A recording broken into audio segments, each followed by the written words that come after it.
Hi, this is Tim of the 1916 Company. Welcome and thanks for logging on. If you love this watch, email us tmosso@the1916company.com. It's in the description below. It is your purchase and pricing email question line for buying this or any watch you see on any of our platforms. Please reach out to us directly, tmosso@the1916company.com for pricing details. Today we're discussing a watch from Speake-Marin. This is a company originally founded by watchmaker Peter Speake-Marin that's forged its own independent path.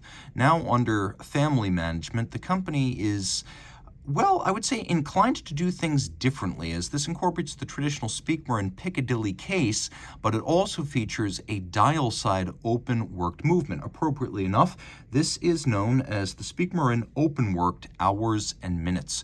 So the timepiece, as you see it right here, is 42 millimeters in diameter, but quite thin, 10.8 millimeters thick, and then from lug tip to lug tip, 48.5 millimeters with a 20 millimeter spacing between the lugs. Now, just to be clear, these are Swiss-made watches. Peter is of British origin, but the watches themselves are made in Switzerland, and they have manufacturer movements and impressive feather in their cap. But fit comes first, and on my 16 centimeter circumference wrist, this watch is very comfortable. First, all sapphire and titanium, it's very light. Second, it's very thin, and you can really see that in profile. It'll easily slide underneath the cuff. The only dimension that's going to be a little bit challenging for some is going to be the lug-to-lug. Not so much because 48.5 is wide, it's really not, but because the lugs are very straight. It's got a little bit of a Chrono-Swiss or a Breguet fit to it, so I'm going to recommend this for wrists of 15 centimeters circumference or larger, and once again, my wrist is 16 centimeters circumference. The strap is high-grade rubber, and you can see there are these little recesses in the case flank so that the strap can be cinched up right to the case, creating a really integrated look, but there's no impediment to the motion of the strap due to these little recesses that allow the strap to move. You'll also note that we do have screws and bars here fixing the strap, which is something I always like. A strap fixed by screws and bars is one that is less likely to come out by far than one that's held by spring bars. Now, there's a little bit of a downward inflection. As you can see, the strap thins out considerably as it moves away from the wrist, and that is for the purpose of making it more pliant and flexible. A new Speake-Marin factory strap, you can see no crimping, gouging. There is a buckle to match right here, polished with the Speake-Marin name on it. The watch, of course, made of titanium grade 5, which means it is lighter than steel, but it's also more scratch resistant than standard 316 and 904L steels. The lugs are a bit different than what you'll find on a Chrono-Swiss or a Breguet. They have little notches. They're stepped out from the case flank. The mid-case is defined by the overlap of the flange of the case back and the bezel, both of which are polished. The mid-case is satinated. And then we have this multiply stepped, polished, and relatively flat bezel, giving way to a dramatically cambered sapphire. We have the Speake-Marin Shuriken logo in profile on the crown, which has a sort of diamond-like vintage knurling to it. Taking a look at the dial, it is basically one and the same as the movement. The SMA01, by the way, Speake-Marin, through its associate company, Cercle des Horlogers, makes micro-rotor automatics for a lot of companies these days. Not just their own, but for example, the new Louis Vuitton tambour.